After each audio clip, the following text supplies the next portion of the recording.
मुंशी प्रेमचंद के लिखे उपन्यास गोदान के 23वें भाग का वाचन। गोबर और जुनिया के जाने के बाद घर सुनसान रहने लगा। धनिया को बार बार चुन्नू की याद आती रहती है।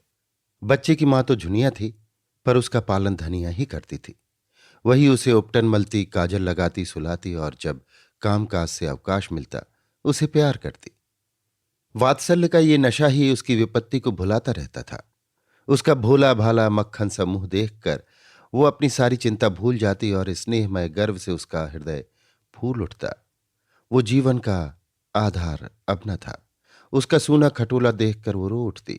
वो कवच जो सारी चिंताओं और दुराशाओं से उसकी रक्षा करता था, उससे छिन गया था। वो बार बार सोचती, उसने जुनिया के साथ ऐसी कौन सी बुराई की थी जिसका उसने ये दंड दिया। डायन ने आकर उसका सोना सा घर मिट्टी में मिला दिया। गोबर ने तो कभी उसकी बात का जवाब भी न दिया था। इसी राण ने उसे फोड़ा और वहां ले जाकर न जाने कौन कौन से नाच नचाएगी। यहां ही वो बच्चे की कौन बहुत परवाह करती थी। उसे तो अपनी मिस्सी काजल मांग चोटी से ही छुट्टी नहीं मिलती। बच्चे की देखभाल क्या करेगी? बेचारा अकेला जमीन पर पड़ा रोता होगा। बेचारा एक दिन भी तो सुख से नहीं रहने पाता। कभी खांसी, कभी दस्त, कभी कुछ कभी कुछ। ये सोच सोच कर उसे जुनिया पर क्रोध आता। गोबर के लिए अब भी उसके मन में वही ममता थी। इसी चुड़ैल ने उसे कुछ खिला पिलाकर अपने वश में कर लिया। ऐसी मायावनी न होती तो ये टौना ही कैसे करती। कोई बात न पूछता था। भौजाइयों की लातें खाती थी। ये भुग्गा मिल गया तो आज रानी हो गई। होरी ने चिढ़कर कहा, जब देखो तब तू जुनिया को ही दोष देती है। ये नहीं समझती कि अपना सोना खोटा तो सोनार का क्या दोष। गोबर उसे ना ले जाता तो क्या आपसे आप चली जाती?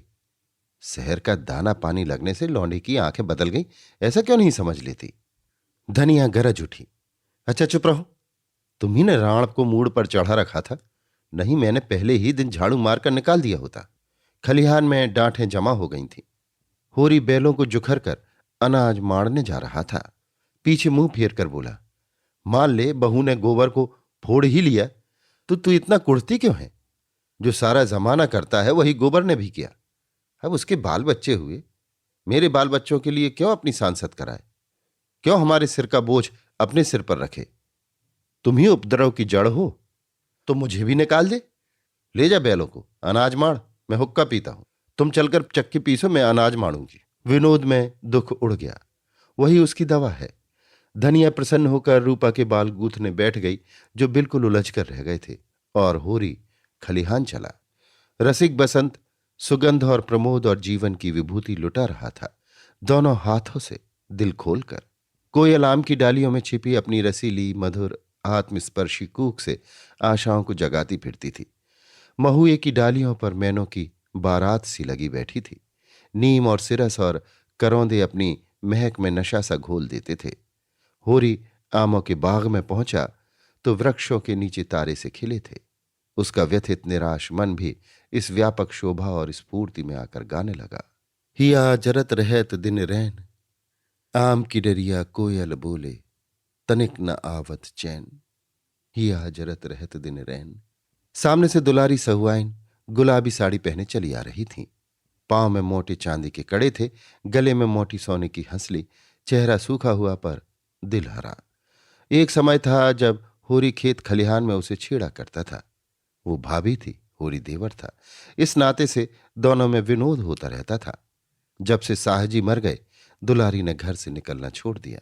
सारे दिन दुकान पर बैठी रहती थी और वहीं वे सारे गांव की खबर लगाती रहती थी। कहीं आपस में झगड़ा हो जाए, सहुआइन वहां बीच बचाव करने के लिए अवश्य पहुंचेंगी। आने रुपए सूद से कम पर रुपए उधार न देती थी, और यद्यपि सूद के लोभ में मूल भी हाथ न आता था। जो रुपए लेता खाकर बैठ रहता, मगर उसके ब्याज का दर ज्यों का त्यों बना रहता था। बेचारी कैसे वसूल करे? नालिश फरियाद करने से रही, थाना पुलिस करने से रही। केवल जीभ का बल था, पर ज्यों ज्यों उम्र के साथ जीभ की तेजी बदलती जाती थी, उसकी काट घटती जाती थी। अब उसकी गालियों पर लोग हंस देते और मजाक में कहते, क्या करेगी रुपए लेकर काकी? साथ तो एक कौड़ी भी न ले जा सकेगी। गरीब को खिला पिलाकर जितनी असीस मिल सके ले ले, यही परलोक में काम आएगा। और दुलारी परलोक के नाम से जलती थी। होरी ने छेड़ा, आज तो भाभी तुम सचमुच जवान लगती हो। सही आइन मगन होकर बोली, आज मंगल का दिन है, नजर न लगा देना। इसी मारे में कुछ पहनती ओढ़ती नहीं। घर से निकली तो सभी घूरने लगते हैं, जैसे कभी कोई मेहरिया देखी ना हो। पटेश्वरी लाला की पुरानी बान अभी तक नहीं छूटी। होरी ठिठक गया। बड़ा मनोरंजक प्रसंग छिड़ गया था। बैल आगे निकल गए। वो तो आजकल बड़े भगत हो गए हैं, देखती नहीं हो। हर पूरनमासी को सत्यनारायण की कथा सुनते हैं और दोनों जून मंदिर में दर्शन करने जाते हैं। ऐसे लंपट जितने होते हैं सभी बूढ़े होकर भगत बन जाते हैं। कुकर्म का पराश्चित तो करना ही पड़ता है। पूछो, मैं अब बुढ़िया हुई, मुझसे क्या हंसी? तुम अभी बुढ़िया कैसे हो गई भाभी? मुझे तो अब भी। अच्छा चुप ही रहना, नहीं 150 गाली दूंगी। लड़का परदेश कमाने लगा, एक दिन न्योता भी न खिलाया। सेहत में भाभी बताने को तैयार। मुझसे कसम ले लो भाभी, जो मैंने उसकी कमाई का एक पैसा भी छुआ हो। ना जाने क्या लाया, कहाँ खर्च किया, मुझे कुछ भी पता नहीं। बस एक जोड़ा धोती और एक पगड़ी मेरे हाथ लगी। अच्छा कमाने तो लगा, आज नहीं कल घर संभालेगा ही। भगवान उसे सुखी रखे। हमारे रुपए भी थोड़ा थोड़ा देते चलो, सूद ही तो बढ़ रहा है। तुम्हारी एक एक पाई दूंगा भाभी, हाथ में पैसे आने दो। और खा ही जाएंगे तो कोई बाहर के तो नहीं है, हैं तो तुम्हारे ही। सहुआइन ऐसी विनोद भरी चापलूसियों से निरस्त्र हो जाती थी। मुस्कुराती हुई अपनी राह चली गई। होली लपक कर बैलों के पास पहुंच गया और उन्हें पौर में डालकर चक्कर देने लगा। सारे गांव का यही एक खलिहान था। कहीं मड़ाई हो रही थी, कोई अनाज उसा रहा था, कोई गल्ला तौल रहा था। नाई बारी बढ़ई लोहार पुरोहित भाट भिखारी सभी अपने अपने जेवरे लेने के लिए जमा हो गए थे। एक पेड़ के नीचे झिंगरी सिंह खाट पर बैठे अपनी सवाई उगाह रहे थे। कई बनिए खड़े गल्ले का भाव ताव कर रहे थे। सारे खलिहान में मंडी की सी रौनक थी। एक खटकिन बेर और मकोई बेच रही थी और एक खोंचे वाला तेल के सेव और जलेबियां लिए फिर रहा था। पंडित दाता दीन भी होरी से अनाज बंटवाने के लिए आ पहुंचे थे और झिंगरी सिंह के साथ खाट पर बैठे थे। दाता दीन ने सुरती मलते हुए कहा, कुछ सुना? सरकार भी महाजनों से कह रही है कि सूद का दर घटा दो, नहीं डिग्री न मिलेगी। झिंगरी तमाकू फांक कर बोले, पंडित मैं तो एक बात जानता हूं, तुम्हें गरज पड़ेगी तो 100 बार हमसे रुपए उधार लेने आओगे और हम जो ब्याज चाहेंगे लेंगे। सरकार अगर असामियों को रुपए उधार देने का कोई बंदोबस्त न करेगी तो हमें इस कानून से कुछ न होगा। हम दर कम लिखाएंगे लेकिन 100 में 25 पहले ही काट लेंगे। इसमें सरकार क्या कर सकती है?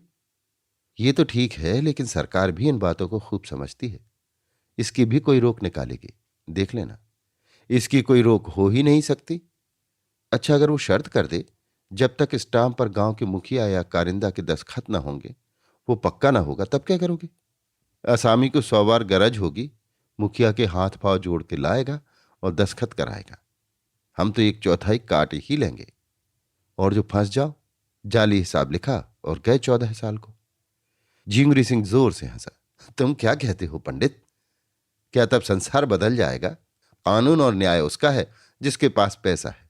कानून तो है कि महाजन किसी असामी के साथ कड़ाई न करे, कोई जमींदार किसी काश्तकार के साथ सख्ती न करे। मगर होता क्या है, रोज ही देखते हो। जमींदार मुसक बंधवा के पिटवाता है और महाजन लात और जूते से बात करता है। जो किसान पौड़ा है उसे न जमींदार बोलता है न महाजन। ऐसे आदमियों से हम मिल जाते हैं और उनकी मदद से दूसरे आदमियों की गर्दन दबाते हैं। तुम्हारे ही ऊपर राय साहब के 500 रुपये निकलते हैं, लेकिन नोखेराम में है इतनी हिम्मत कि तुमसे कुछ बोले। वो जानते हैं तुमसे मेल करने ही में उनका हित है। असामी में इतना बूता है कि रोज अदालत दौड़े। सारा कारोबार इसी तरह चला जाएगा जैसे चल रहा है। कचहरी अदालत उसी के साथ है जिसके पास पैसा है। हम लोगों को घबराने की कोई बात नहीं। ये कहकर उन्होंने खलिहान का एक चक्कर लगाया और फिर आकर खाट पर बैठते हुए बोले, हाँ मतई के ब्याह का क्या हुआ? हमारी सलाह तो है कि उसका ब्याह कर डालो, अब तो बड़ी बदनामी हो रही है। दातादीन को जैसे ततैया ने काट खाया। इस आलोचना का क्या आशय था वो खूब समझते थे।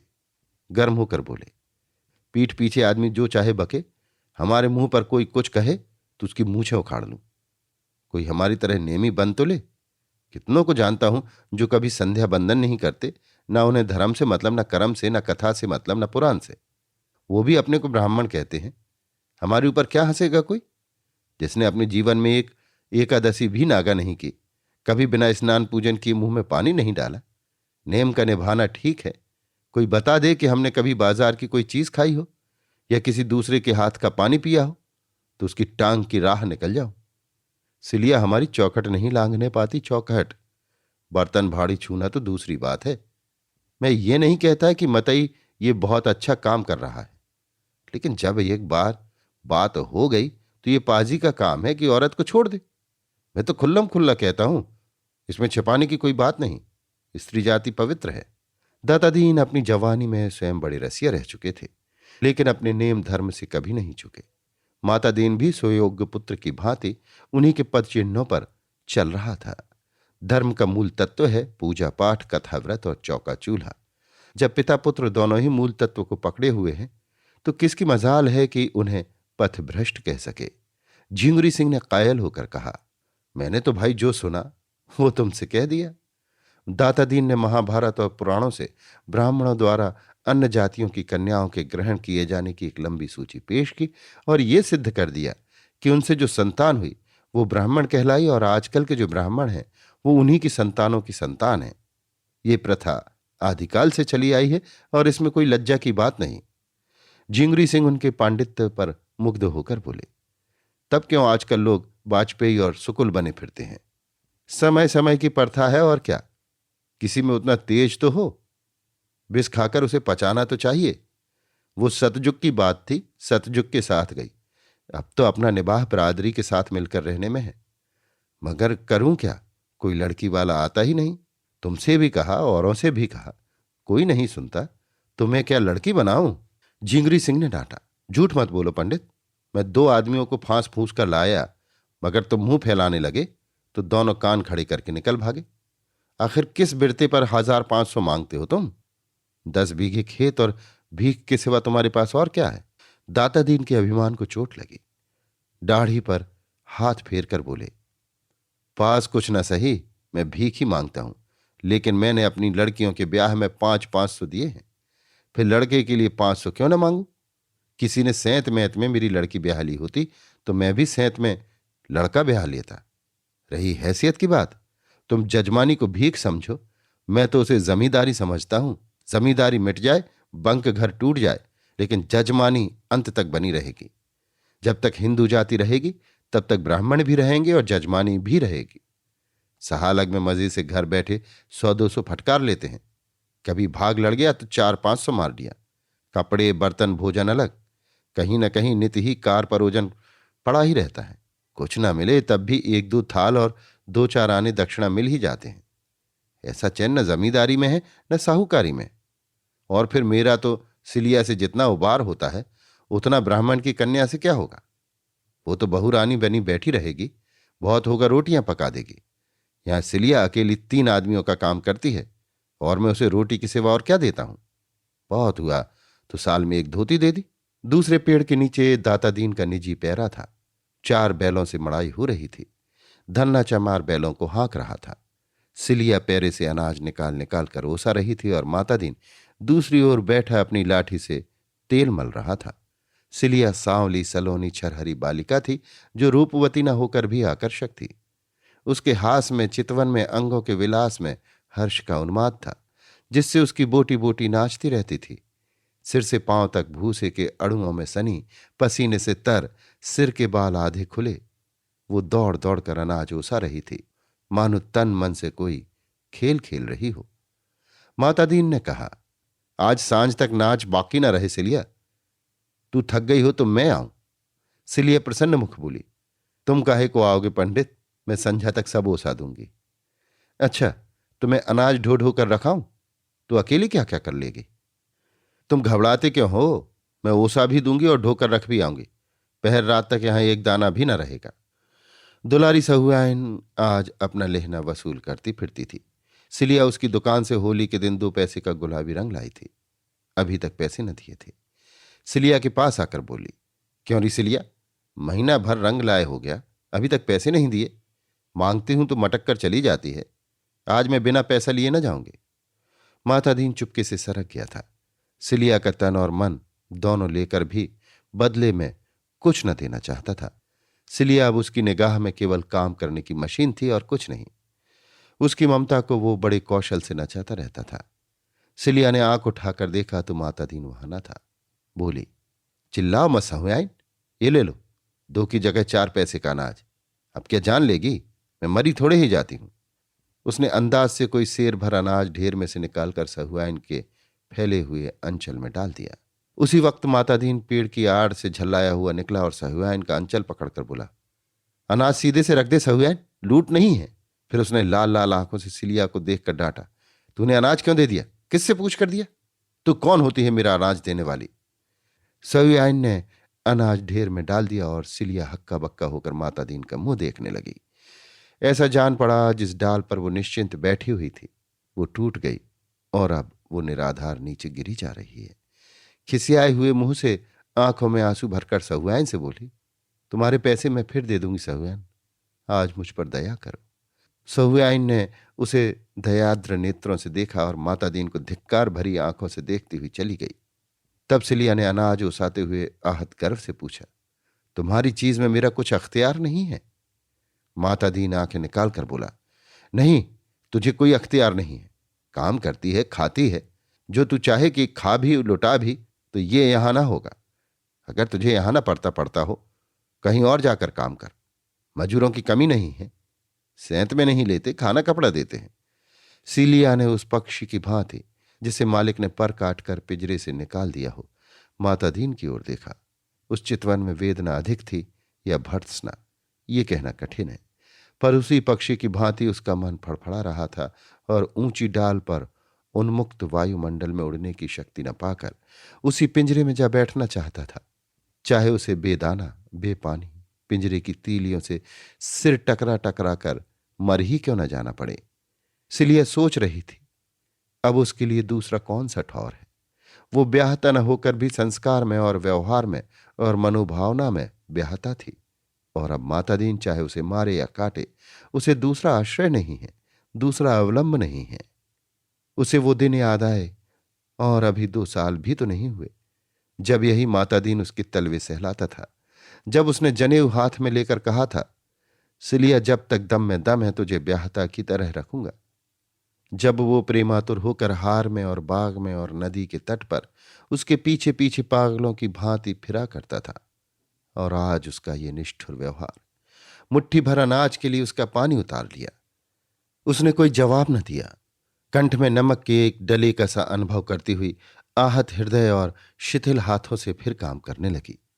उसी वक्त उसकी माँ बाप दोनों भाई और कई अन्य चमारों ने न जाने किधर से आकर मातादीन को घेर लिया। सिलिया की माँ ने आते ही उसके हाथ से अनाज की टोकरी छीनकर फेंक दी और गाली देकर बोली, राण, जब तुझे मजदूरी ही करनी थी तो घर की मजूरी छोड़कर यहां क्या करने आई? जब ब्राह्मण के साथ रहती है तो ब्राह्मण की तरह रहे। सारी बिरादरी की नाक कटवा कर भी चमारिन ही बनना था तो यहां क्या घी का लौंदा लेने आई थी? चुल्लू भर पानी में डूब नहीं मरती? झिंगुरी सिंह और दातादीन दोनों दौड़े और चमारों के बदले हुए तेवर देखकर उन्हें शांत करने की चेष्टा करने लगे। झिंगुरी सिंह ने सिलिया के बाप से पूछा, क्या बात है चौधरी, किस बात का झगड़ा है? सिलिया का बाप हरखू 60 साल का बूढ़ा था, काला दुबला सूखी मिर्च की तरह पिचका हुआ, पर उतना ही तीक्ष्ण। बोला, झगड़ा कुछ नहीं है ठाकुर, हम आज या तो मातादीन को चमार बना के छोड़ेंगे या उनका और अपना रकत एक कर देंगे। सिलिया कन्या जात है, किसी ना किसी के घर जाएगी ही, इस पर हमें कुछ नहीं कहना है, मगर उसे जो कोई भी रखे हमारा होकर रहे। तुम हमें ब्राह्मण नहीं बना सकते, मुदा हम तुम्हें चमार बना सकते हैं।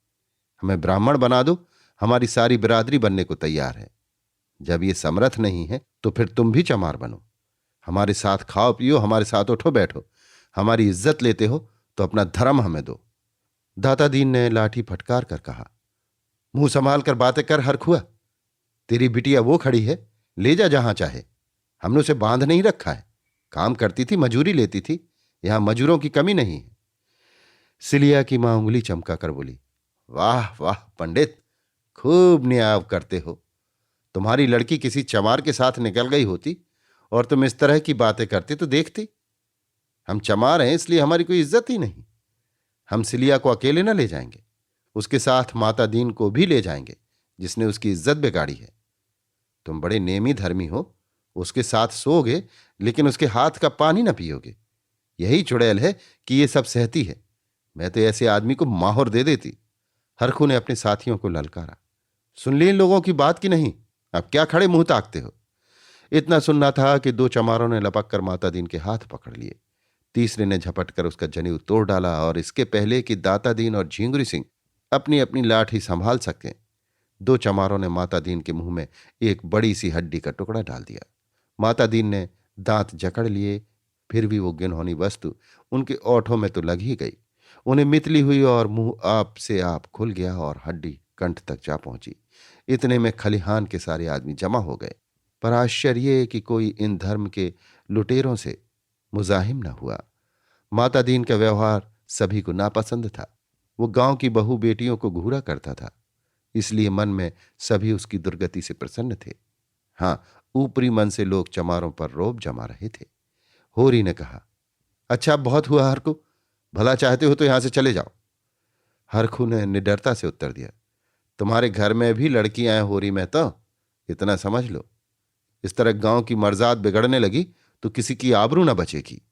एक क्षण में शत्रु पर पूरी विजय पाकर आक्रमणकारियों ने वहां से टल जाना ही उचित समझा। जनमत बदलते देर नहीं लगती, उससे बचे रहना ही अच्छा है। माता दीन क्या कर रहा था?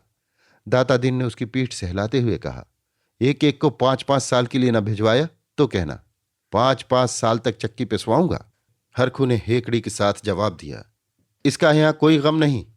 कौन तुम्हारी तरह बैठे मौज करते हैं? जहां काम करेंगे वहीं आधा पेट दाना मिल जाएगा। माता दीन तय कर चुकने के बाद निर्जीव सा जमीन पर लेट गया, मानो कमर टूट गई हो, मानो डूब मरने के लिए चुल्लू भर पानी खोज रहा हो। जिस मर्यादा के बल पर उसकी रसिकता और घमंड और पुरुषार्थ अकड़ता फिरता था, वो मिट चुकी थी। उस हड्डी के टुकड़े ने उसके मुंह को ही नहीं, उसकी आत्मा को भी अपवित्र कर दिया था। उसका धर्म इसी खान पान छूत विचार पर टिका हुआ था। आज उस धर्म की जड़ कट गई। अब वो लाख प्रायश्चित करे, लाख गोबर खाए और गंगा जल पिए, लाख दान पुण्य और तीर्थ व्रत करे, उसका मरा हुआ धर्म जी नहीं सकता। अगर अकेले की बात होती तो छिपा ली जाती। यहां तो सबके सामने उसका धर्म लुटा। अब उसका सिर हमेशा के लिए नीचा हो गया। आज से वो अपने ही घर में अछूत समझा जाएगा। उसकी स्नेहमयी माता भी उससे घृणा करेगी और संसार से धर्म का ऐसा लोप हो गया कि इतने आदमी केवल खड़े तमाशा देखते रहे, किसी ने चूं तक न की। एक क्षण पहले जो लोग उसे देखते ही पालांगन करते थे, अब उसे देखकर मुंह फेर लेंगे। वो किसी मंदिर में भी ना जा सकेगा, ना किसी के बर्तन भाड़े छू सकेगा। और ये सब हुआ इस अभागिन सिलिया के कारण। सिलिया जहां अनाज ओसा रही थी, वहीं सिर झुकाए खड़ी थी, मानो ये उसी की दुर्गति हो रही है। सहसा उसकी मां ने आकर डांटा, खड़ी ताकती क्या है, चल सीधे घर, नहीं बोटी बोटी काट डालूंगी। बाप दादा का नाम तो खूब उजागर कर चुकी, अब क्या करने पर लगी है? सिलिया मूर्तिवत खड़ी रही। माता पिता और भाइयों पर उसे क्रोध आ रहा था। ये लोग क्यों उसके बीच में बोलते हैं? वो जैसे चाहती है रहती है, दूसरों से क्या मतलब? कहते हैं यहां तेरा अपमान होता है, तब क्या कोई ब्राह्मण उसका पकाया खा लेगा, उसके हाथ का पानी पी लेगा? अभी जरा देर पहले उसका मन दाता दीन के निठुर व्यवहार से खिन्न हो रहा था, पर अपने घर वालों और बिरादरी के सत्याचार ने उस विराग को प्रचंड अनुराग का रूप दे दिया। विद्रोह भरे मन से बोली, मैं कहीं न जाऊंगी। तू क्या यहां भी मुझे जीने न देगी? बुढ़िया कर्कश स्वर में बोली, तू न चलेगी? नहीं। चल सीधे से। नहीं जाती। तुरंत दोनों भाइयों ने उसके हाथ पकड़ लिए और उसे घसीटते हुए ले चले। सिलिया जमीन पर बैठ गई। भाइयों ने इस पर भी न छोड़ा, घसीटते ही रहे।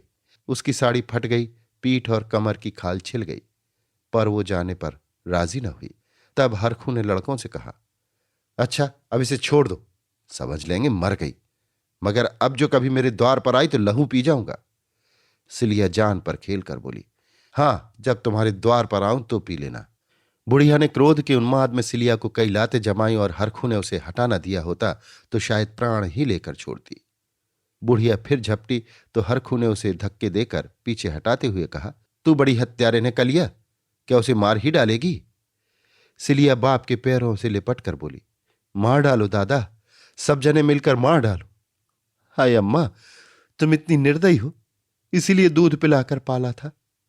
सौर में ही क्यों ना गला घोंट दिया। मेरे पीछे पंडित को भी तुमने भ्रष्ट कर दिया। उसका धर्म लेकर तुम्हें क्या मिला? अब तो वो भी मुझे न पूछेगा, लेकिन पूछे न पूछे रहूंगी तो उसी के साथ। वो मुझे चाहे भूखों रखे, चाहे मार डाले, पर उसका साथ न छोड़ूंगी। उनकी सांसत करा के छोड़ दूंगी। मर जाऊंगी पर हर जाई न बनूंगी। एक बार जिसने बांह पकड़ ली उसी की रहूंगी। कलिया ने ओठ चबाकर कहा, जाने दो राण को, समझती है वो इसका निबाह करेगा, मगर आज ही मारकर भगा ना दे तो मुंह न दिखाऊं। भाइयों को भी दया आ गई। सिलिया को वहीं छोड़कर सबके सब चले गए। तब वो धीरे से उठकर लंगड़ाती कराहती खलिहान में आकर बैठ गई और अंचल में मुंह ढांप कर रोने लगी। दाता दीन ने जुलाहे का गुस्सा दाढ़ी पर उतारा। उनके साथ चली क्यों नहीं गई री सिलिया? अब क्या करवाने पर लगी हुई है? मेरा सत्यानाश करा के भी पेट नहीं भरा। सिलिया ने आंसू भरी आंखें ऊपर उठाई। उसमें तेज की झलक थी। उनके साथ क्यों जाऊं? जिसने बांह पकड़ी है उसके साथ रहूंगी। पंडित ने धमकी दी, मेरे घर में पांव रखा तो लातों से बात करूंगा। सिलिया ने भी उद्दंडता से कहा, मुझे जहां वो रखेंगे वहां रहूंगी। पेड़ तले रखें चाहे महल में रखें। माता दीन संज्ञाहीन सा बैठा था। दोपहर होने को आ रहा था। धूप पत्तियों से छन छन कर उसके चेहरे पर पड़ रही थी। माथे से पसीना टपक रहा था, पर वो मौन निस्पंद बैठा हुआ था। सहसा जैसे उसने होश में आकर कहा, मेरे लिए अब क्या कहते हो दादा? दाता दीन ने उसके सिर पर हाथ रखकर ढांढस देते हुए कहा, तुम्हारे लिए अभी मैं क्या कहूं बेटा। चलकर नहाओ, खाओ, फिर पंडितों की जैसी व्यवस्था होगी वैसा किया जाएगा। हां, एक बात है, सिलिया को त्यागना पड़ेगा। माता दीन ने सिलिया की ओर रक्त भरे नेत्रों से देखा। मैं अब उसका कभी मुंह न देखूंगा। पराश्चित हो जाने पर कोई दोष पाप नहीं रहता। तो आज ही पंडितों के पास जाओ। आज ही जाऊंगा बेटा, लेकिन पंडित लोग कहें कि इसका पराश्चित नहीं हो सकता तब? उनकी जैसी इच्छा। तो तुम मुझे घर से निकाल दोगे? दाता दीन ने पुत्र स्नेह से विह्वल होकर कहा, ऐसा नहीं हो सकता बेटा। धन जाए, धर्म जाए, लोक मर्जात जाए, पर तुम्हें नहीं छोड़ सकता। माता दीन ने लकड़ी उठाई और बाप के पीछे पीछे घर चला। सिलिया भी उठी और लंगड़ाती हुई उसके पीछे हो ली। माता दीन ने पीछे फिरकर निर्मम स्वर में कहा, मेरे साथ मत आ, मेरा तुझसे कोई वास्ता नहीं। इतनी सांसत करवा के भी तेरा पेट नहीं भरता। सिलिया ने धृष्टता के साथ उसका हाथ पकड़कर कहा, वास्ता कैसे नहीं है? इसी गांव में तुमसे धनी, तुमसे सुंदर, तुमसे इज्जतदार लोग हैं। मैं उनका हाथ क्यों नहीं पकड़ती? तुम्हारी ये दुर्दशा ही आज क्यों हुई? जो रस्सी तुम्हारे गले में पड़ गई है उसे तुम लाख चाहो नहीं छोड़ सकते। और ना मैं तुम्हें छोड़कर कहीं जाऊंगी। मजूरी करूंगी, भीख मांगूंगी, लेकिन तुम्हें ना छोड़ूंगी। ये कहते उसने माता दीन का हाथ छोड़ दिया और फिर खलिहान में जाकर अनाज ओसाने लगी। होरी अभी तक वहां अनाज मार रहा था। धनिया उसे भोजन करने के लिए बुलाने आई थी। होरी ने बैलों को पैर से बाहर निकालकर एक पेड़ में बांध दिया और सिलिया से बोला, तू भी जा, खा पिया सिलिया। धनिया यहां बैठी है। तेरी पीठ पर की साड़ी तो लहू से रंग गई है रे। कहीं घाव पक ना जाए। तेरे घर वाले बड़े निर्दयी हैं। सिलिया ने उसकी ओर करुण नेत्रों से देखा। यहां निर्दयी कौन नहीं है दादा? मैंने तो किसी को दयावान नहीं पाया। क्या कहा पंडित ने? कहते हैं मेरा तुमसे कोई वास्ता नहीं। अच्छा, ऐसा कहते हैं। समझते होंगे इस तरह अपने मुंह की लाली रख लेंगे, लेकिन जिस बात को दुनिया जानती है उसे कैसे छिपा लेंगे? मेरी रोटियां भारी हैं, ना दे। मेरे लिए क्या, मजूरी अब भी करती हूं, तब भी करूंगी। सोने को हाथ भर जगह तुम्ही से मांगूंगी तो क्या तुम न दोगे? धनिया दयाद्र होकर बोली, जगह की कौन कमी है बेटी, तू चल मेरे घर रह। होरी ने कातर स्वर में कहा, बुलाती तो है लेकिन पंडित को जानती नहीं। धनिया ने निर्भीक स्वर में कहा, बिगड़ेंगे तो एक रोटी बेसी खा लेंगे और क्या करेंगे? कोई उनकी दबेल हूं? उसकी इज्जत ली, बिरादरी से निकलवाया, अब कहते हैं मेरा तो उससे कोई वास्ता नहीं। आदमी है कि कसाई? ये उसी नियत का आज फल मिला है। पहले नहीं सोच लिया था, तब तो बिहार करते थे, अब कहते हैं मुझसे कौन वास्ता। होरी के विचार में धनिया गलती कर रही थी। सिलिया के घर वालों ने मतई को कितना बेधर्म कर दिया। ये कोई अच्छा काम नहीं किया। सिलिया को चाहे मार कर ले जाते, चाहे दुलार कर ले जाते, वो उनकी लड़की है। मतई को क्यों बेधर्म किया? धनिया ने फटकार बताई। अच्छा, रहने दो, बड़े न्यायी बनते हो। मरद मरद सब एक होते हैं। इसको मतई ने बेधर्म किया तब तो किसी को बुरा न लगा। अब जो मतई बेधर्म हो गए तो क्यों बुरा लगता है? क्या सिलिया का धर्म धर्म ही नहीं? रखी तो चमारिन, उस पर से नेमी धर्मी बनते हैं। बड़ा अच्छा किया हरकू चौधरी ने। तू चल सिलिया मेरे घर। ना जाने कैसे बेदर्द माँ बाप हैं कि बेचारी की सारी पीठ लहूलुहान कर दी। तुम जाके सोना को भेज दो, मैं इसे लेकर आती हूं। होरी घर चला गया और सिलिया धनिया के पैरों पर गिरकर रोने लगी। अभी आप सुन रहे थे मुंशी प्रेमचंद के लिखे उपन्यास गोदान के 23वें भाग का वाचन